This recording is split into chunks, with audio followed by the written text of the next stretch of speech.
हूं, धरती मां। राजा का धर्म है कि वो राज्य के साधनों का प्रयोग जनता की भलाई और रक्षा के लिए करे। जो राजा इन साधनों का उपयोग अपने और अपने परिवार के लिए करते हैं, वे अपने धर्म से विमुख होने के अपराधी होते हैं।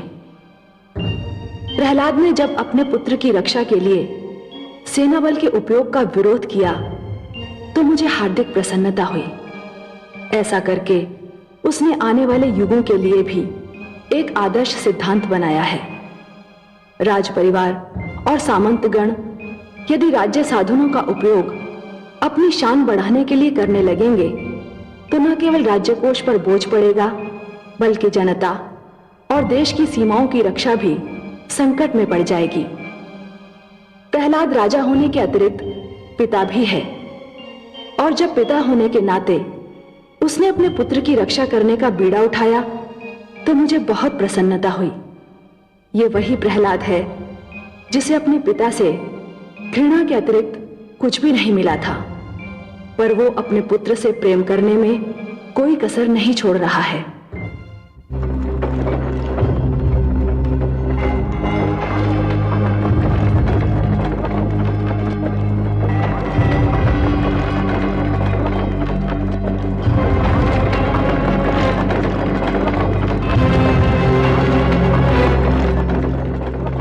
रुको सारथी।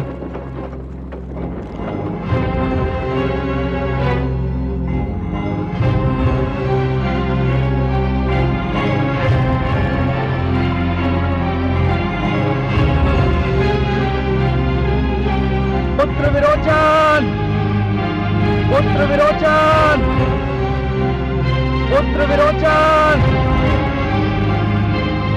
पुत्र विरोचन।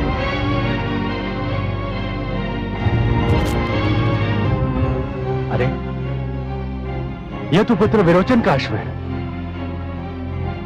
इसका अर्थ यह हुआ कि विरोचन किसी संकट में है। पुत्र विरोचन, पुत्र विरोचन, कहां हो तुम? देखा कमल नयन, मेरा पुत्र अपने युवराज के लिए कितना व्याकुल है। महादेवी, यही तो पिता और पुत्र के संबंध का सौंदर्य है। पिता अपने पुत्र से कितना स्नेह करता है, इसका ज्ञान तो उसे तभी होता है जब वो अपने पुत्र के कष्टों को देखकर व्याकुल हो उठे। लेकिन मुझे तो इस बात पर आश्चर्य हो रहा है कि मेरा पुत्र तो आजीवन अपने पिता के प्यार के लिए तरसता रहा। वो आज अपने पुत्र पर मन का समस्त स्नेह उड़ेल रहा है। यदि दुष्ट हिरण्यकश्यपु ने इस प्रेम का थोड़ा भी अंश मेरे पुत्र को दिया होता तो मेरे पुत्र को इतने कष्ट न झेलने पड़ते। महादेवी, हिरण्यकश्यपु के अहंकार ने उसके मन की सारी सुंदर भावनाओं को नष्ट कर दिया था। अहंकार तो केवल घृणा को ही जन्म दे सकता है, परंतु आपका पुत्र तो मेरा भक्त है, और भक्ति प्रेम करना सिखाती है, सबसे प्रेम करना। हे महादेवी, जिस प्रकार खेत केवल उसी धरती पर लहलहाते हैं जहां की मिट्टी गीली और नरम हो, उसी प्रकार प्रेम का जन्म केवल उसी मन में हो सकता है जहां भक्ति और श्रद्धा का निवास हो। पर आप ये मत समझिए महादेवी कि आपके पुत्र की परीक्षा समाप्त हो चुकी है। तो क्या मेरे पुत्र को अभी और परीक्षा देनी है? हाँ महादेवी, जिस प्रकार प्रकाश फैलाने के लिए दीपक को रात भर जलना पड़ता है, उसी प्रकार किसी व्यक्ति को महान बनने के लिए आजीवन परीक्षाएं तो देनी ही पड़ती हैं। पुत्र प्रेम पिता की निर्णय शक्ति की सबसे बड़ी परीक्षा होती है महादेवी, और पुत्र प्रेम में संयम रखना बहुत कठिन होता है। प्रहलाद को भी आज यह सिद्ध करना होगा कि जिस संयम का प्रदर्शन उसने आज तक किया, कहीं वो उसे पुत्र प्रेम में खो तो नहीं देता।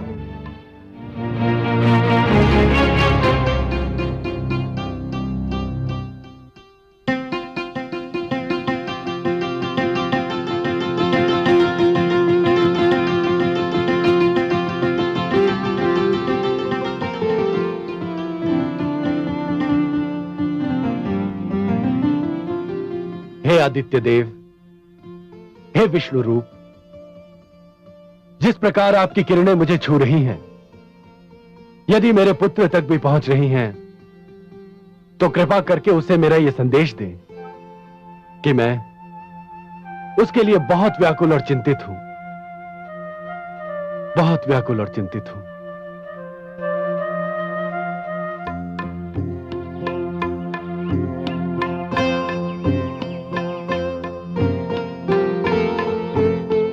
युवराज, यदि मेरी ओर से आपकी सेवा में कोई भी कमी रह गई हो तो मुझे क्षमा कर दीजिएगा। तुम्हारी ओर से तो कोई कमी नहीं हुई है देवी, किंतु कुछ कम अवश्य लग रहा है। क्या कम लग रहा है युवराज? लगता है मैं कुछ अपना यहाँ छोड़े जा रहा हूं।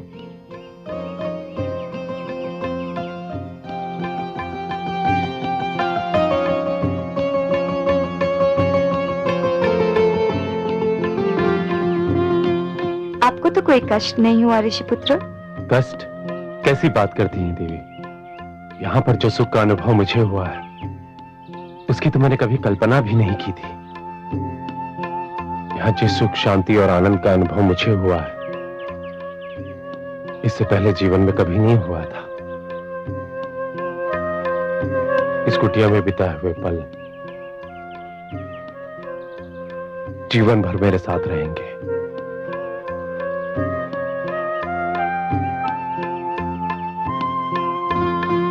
देवी, तुमने हमारे लिए जो कष्ट उठाए उसके लिए तुम्हें अनेक धन्यवाद।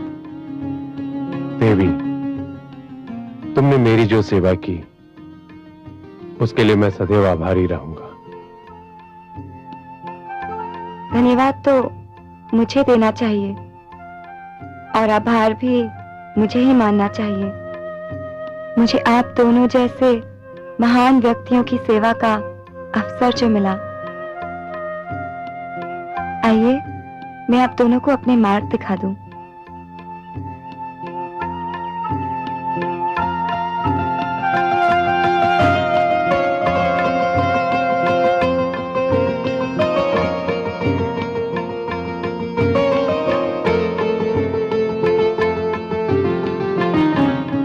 ऋषिपुत्र, ऋषि अंगिरा का आश्रम उधर दक्षिण की ओर है, आप उधर जाइए। युवराज, आपका राज्य इधर पूर्व की ओर है, आप इधर प्रस्थान कीजिए। अच्छा मुनिवर। अच्छा युवराज। अच्छा देवी।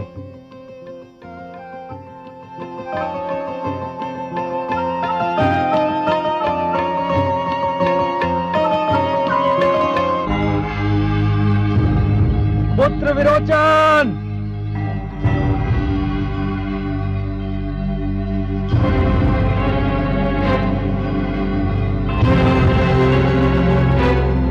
पुत्र विरोचन!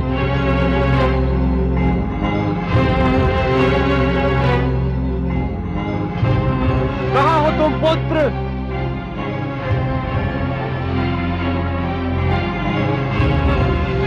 पुत्र विरोचन!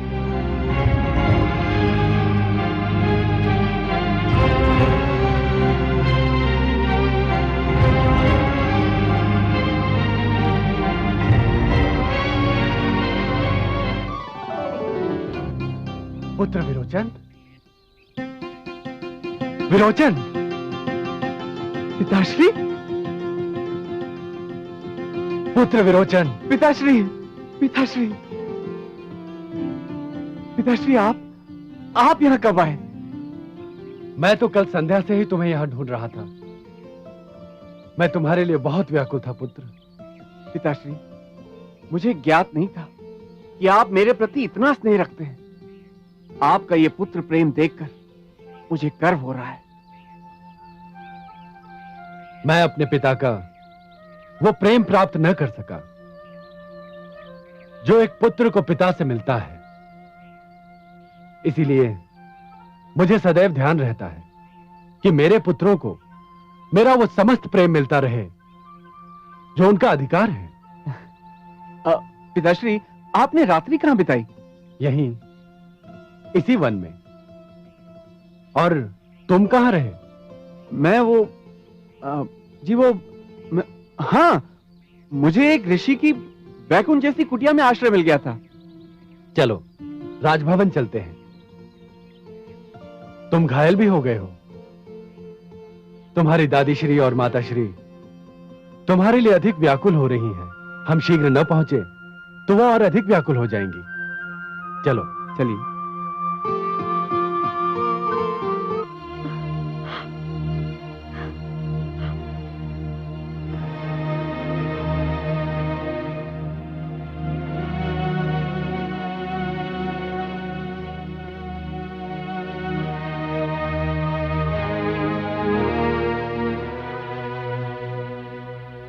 गुरु शुक्राचार्य ने जब पौत्र विरोचन को आखिर पर जाने का आदेश दिया था, तभी मेरा मन दुविधा में पड़ गया था। न केवल उनका आदेश अनुचित था, बल्कि आदेश देने का समय भी। माताश्री, मुझे भी लगता है पुत्र विरोचन को नहीं जाना चाहिए था। दुर्भाग्य से उसी समय ये भयंकर आंधी और वर्षा आई। न जाने मेरे पौत्र पर क्या बीती होगी। मेरे पुत्र को सकुशल लौट आने दीजिए। मैं महाराज से अनुरोध करूंगी कि वे गुरु शुक्राचार्य का आश्रम किसी वन में बनवा दे, ताकि वे मेरे पुत्र से और मेरा पुत्र उनसे दूर ही रहे।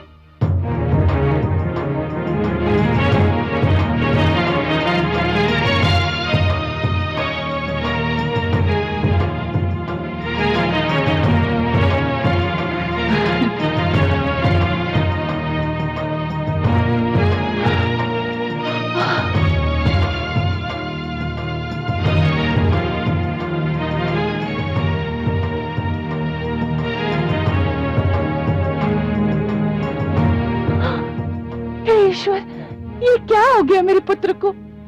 पौत्र, यह तुझे क्या हुआ?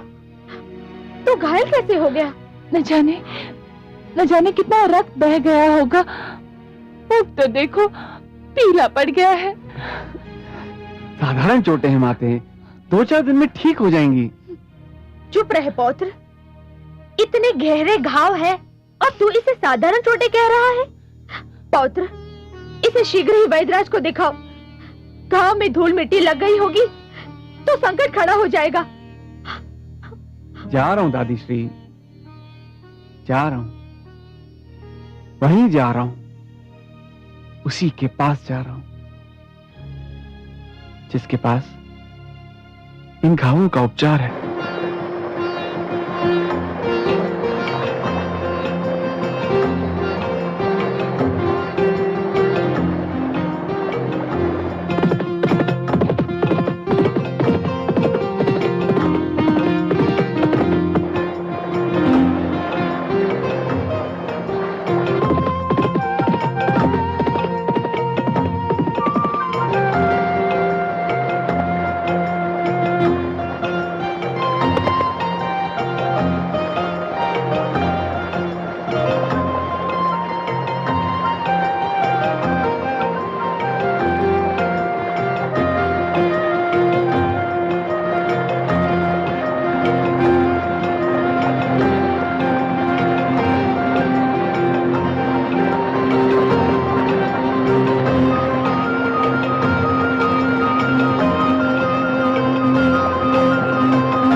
तत्सवितुर्वरेण्यं भर्गो देवस्य धीमहि धियो यो नः प्रचोदयात्। स्वाहा। अग्नि को संविदा दो पुत्र, पुत्र संविदा दो अग्नि को।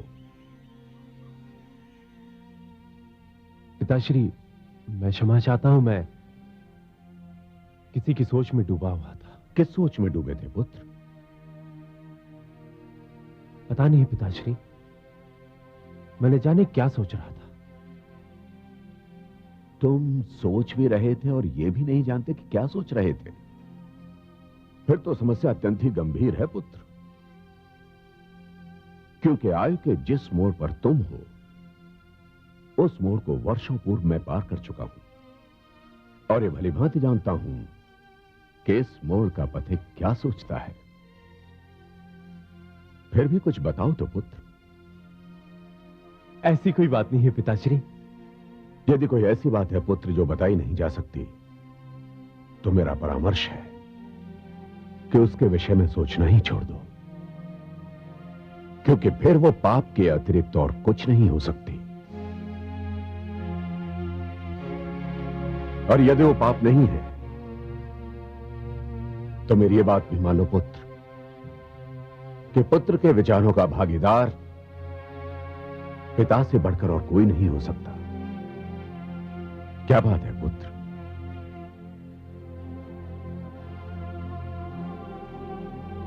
मुझे ऋषिवत्स की कुटिया की एक सुंदर घटना याद आ गई थी पिताश्री। क्या नाम है उस सुंदर घटना का पुत्र? दीपावली। अत्यंत ही सुंदर नाम है। वो अपने नाम से भी अधिक सुंदर है पिताश्री। अच्छा, तो तुम्हें उससे प्रेम हो गया है? प्रेम कोई अपराध तो नहीं होता है पुत्र कि जिसे छिपाने की आवश्यकता हो। मुझे तो प्रसन्नता है कि तुम प्रेम में भी अपने स्तर से नहीं गिरे। तुमने प्रेम किया भी तो वत्स जैसे महान ऋषि की कन्या से। एक ऋषि कन्या मेरे आश्रम की शोभा बढ़ाएगी, इससे अधिक प्रसन्नता की और क्या बात हो सकती है पुत्र?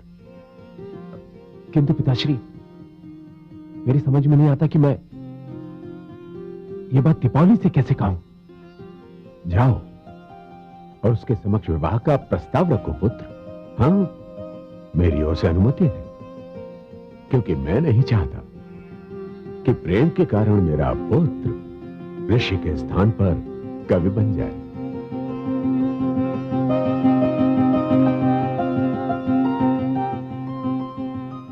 कवि तो मैं बन गया हूं पिताश्री।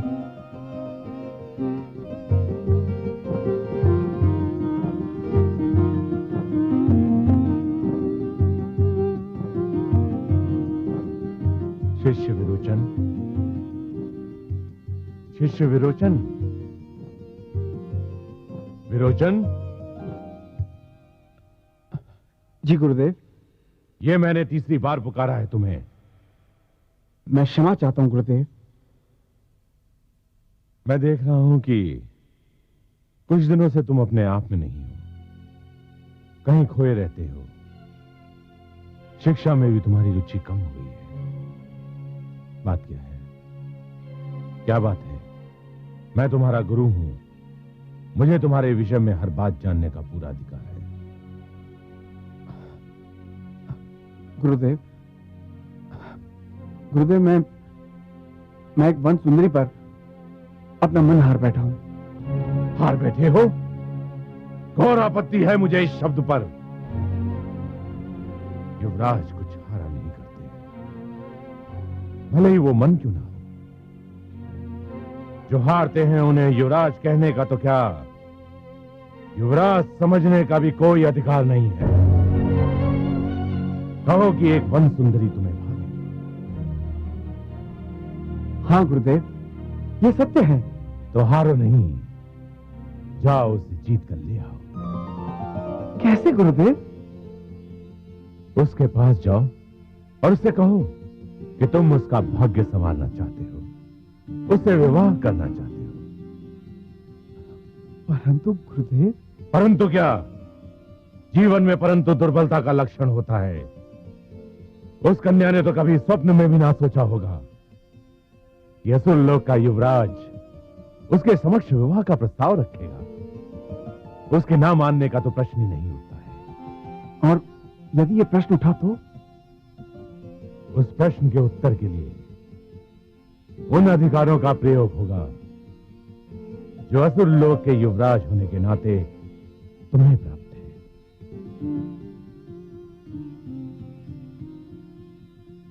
प्रेम में शक्ति का प्रयोग करना उचित नहीं गुरुदेव। ऐसी बातें कवियों को शोभा देती है, राजकुमारों को नहीं।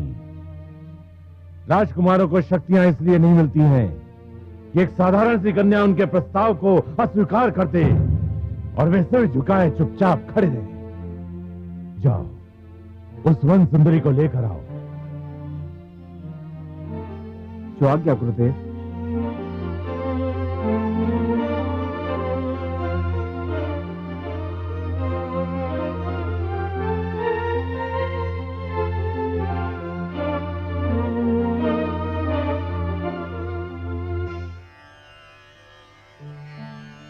रस्सी जल गई पर बल नहीं गए।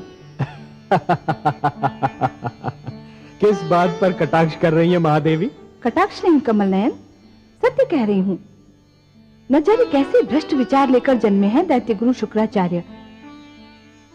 मोर्चे पर मोर्चे हारते जाते हैं पर अपनी विचारधारा नहीं बदलते। अब क्या कह दिया उन्होंने? उचित परामर्श न देने और अपने शिष्य को उचित पाठ न पढ़ाने की जैसे सौगंध ही खा रखी है उन्होंने। पौत्र विरोचन को उन्होंने ये परामर्श दे दिया कि यदि ऋषि वत्स की पुत्री दीपावली ने उसका प्रस्ताव स्वीकार न किया तो वो अपने अधिकारों का प्रयोग करे।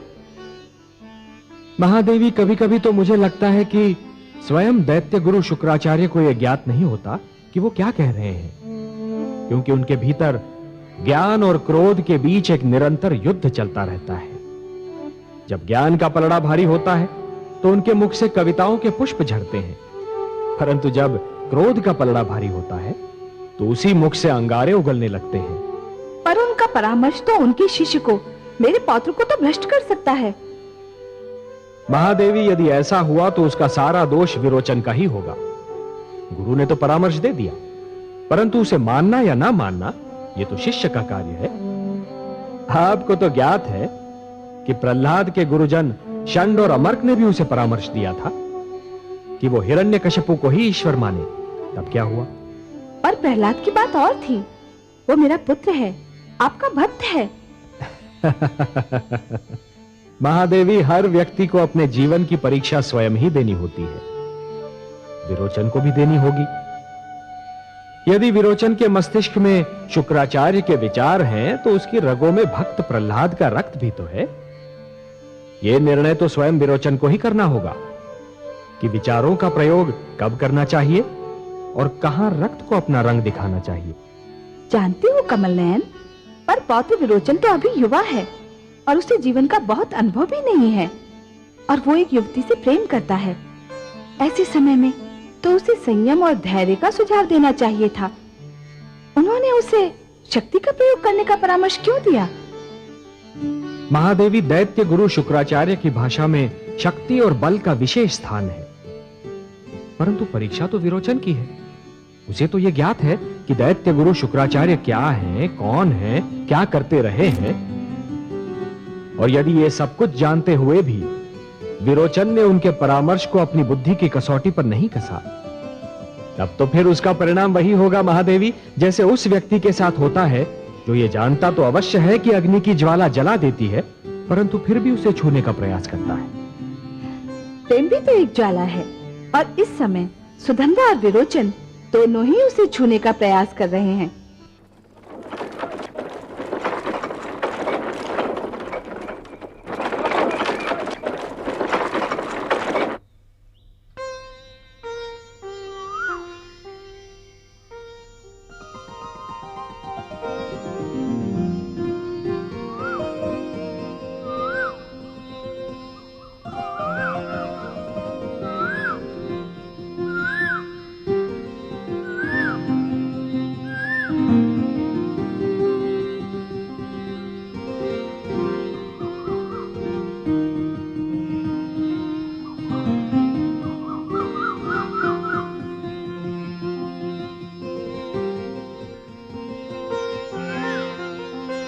देवी,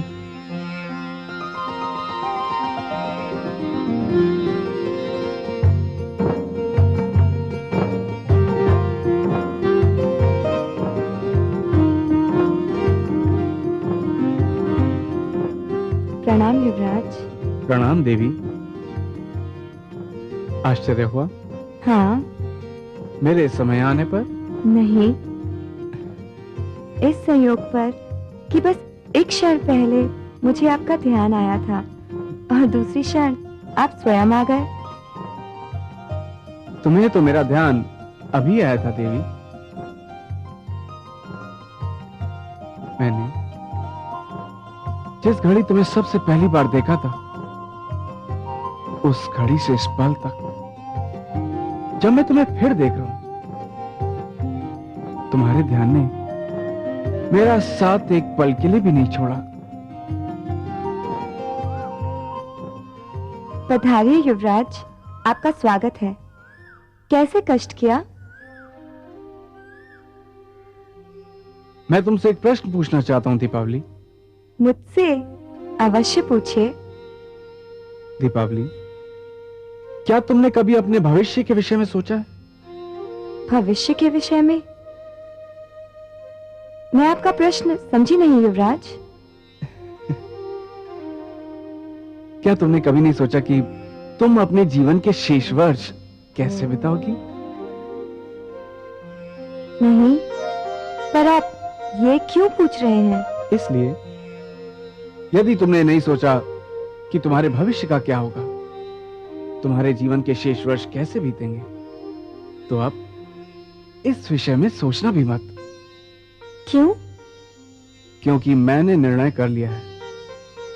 तुम्हारा भविष्य असुरपुरी के राजभवन में और तुम्हारे जीवन के शेष वर्ष मेरी पत्नी के रूप में मेरे साथ बीतेंगे। और मैं जानता हूं तुम्हें इस निर्णय पर कोई आपत्ति नहीं होगी। ठहरो देवी।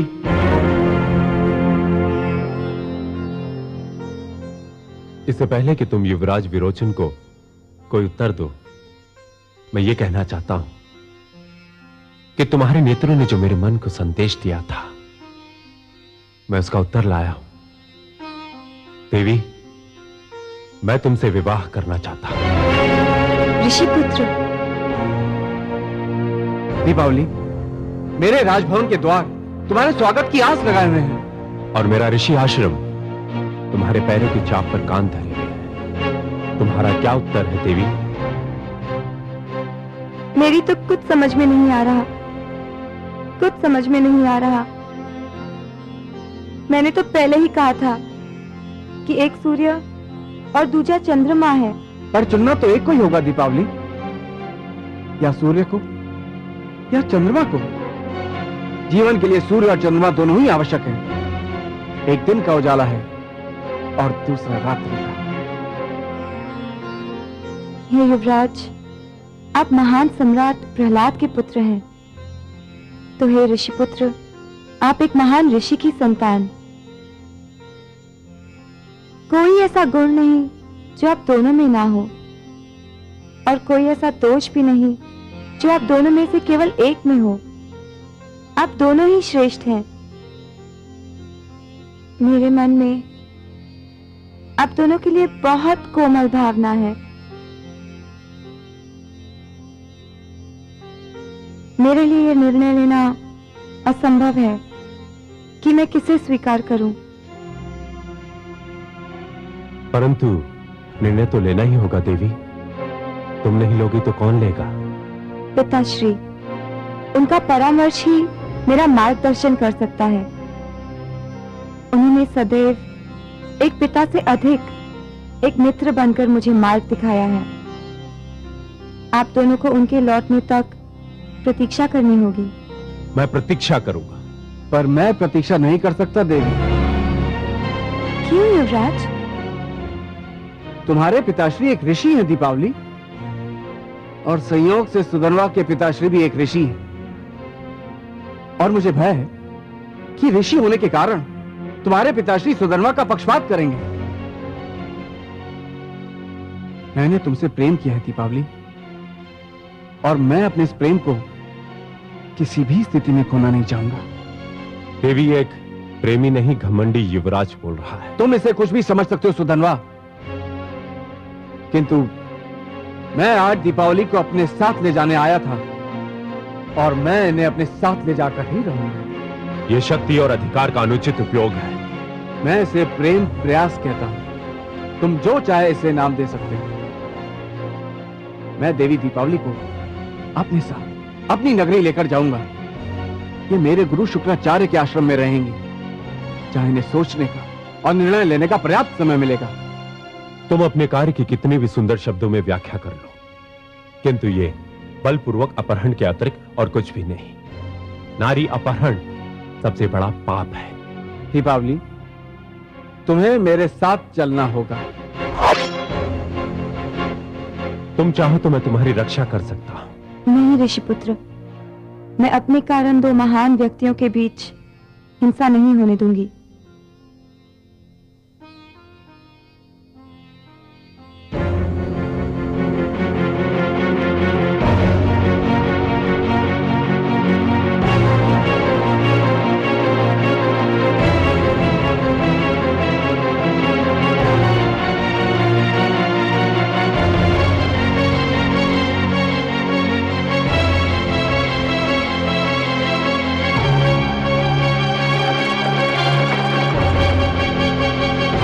युवराज, ये अन्याय है। तुम अपनी राजशक्ति का प्रयोग कर रहे हो। अब मैं तुम्हें अपना तपोबल दिखाऊंगा। वही हुआ ना कमल नयन, जिसका मुझे भय था।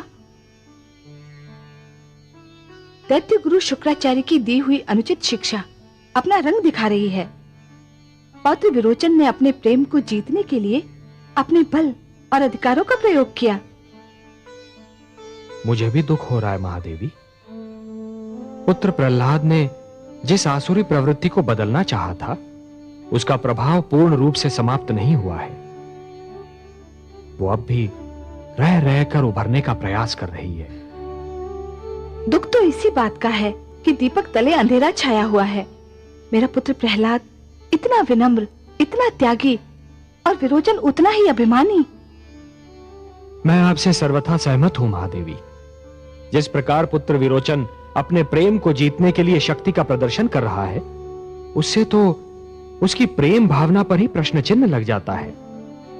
प्रेम करना तो सबका अधिकार है, परंतु प्रेम को शक्ति से छीनना सर्वथा अनुचित।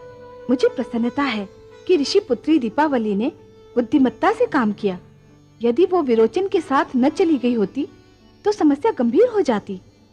महादेवी, स्त्री का दूसरा नाम है संयम, धीरज।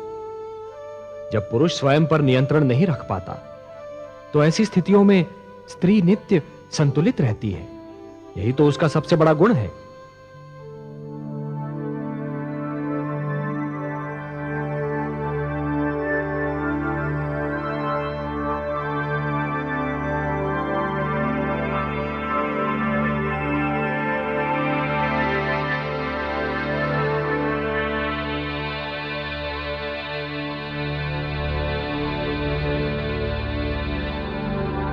गुरुदेव,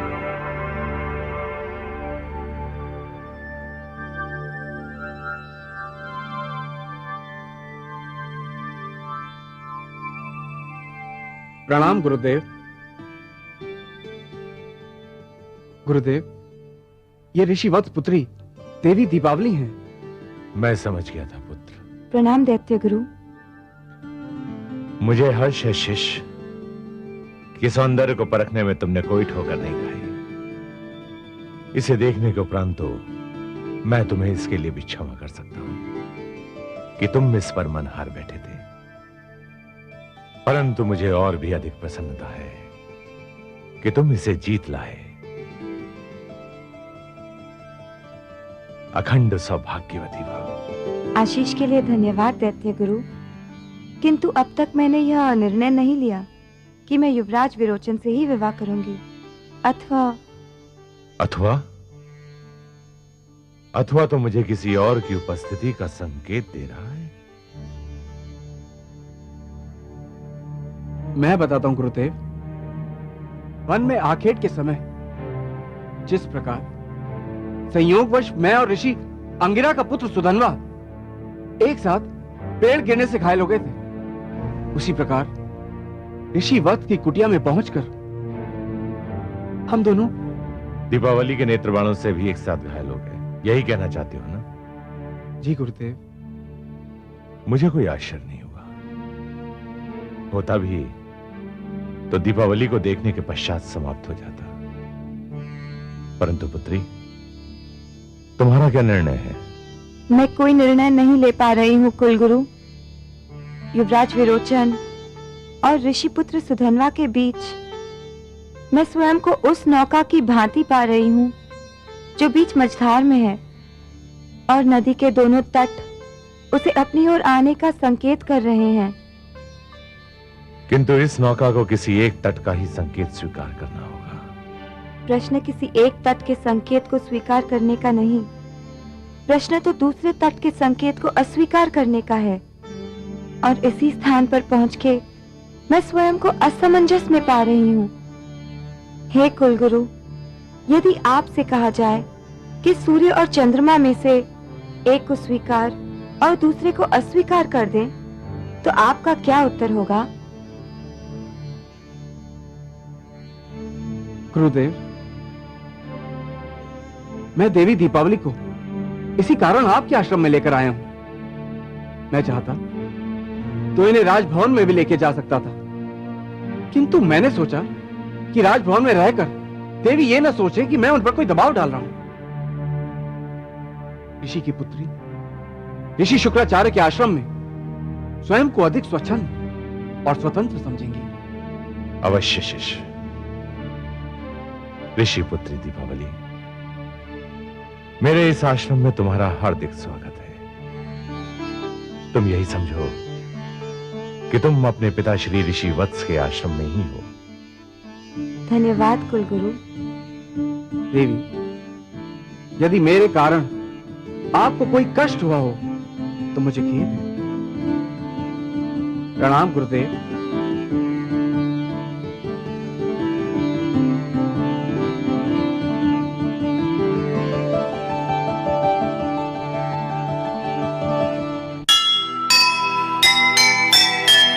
प्रेम दोराहे पर खड़ा, धरे कहाँ वो पैर।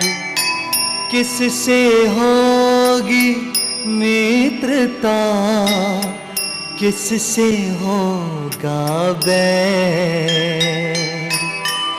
एक और है राजबल, एक और है त्याग। देखे दोनों में भला, किसका जागे भाग, किसका जागे भाग। जो सुनेगा ये पुराण, पाएगा सुख और ज्ञान, पाएगा सुख और ज्ञान। कर्म को ही धर्म जान, प्रेम की तू छेड़तान, प्रेम की तू छेड़तान। बीते युग बता रहे हैं, बीते युग बता रहे हैं, सत्य पथ पे चल सुजान। विष्णु पुराण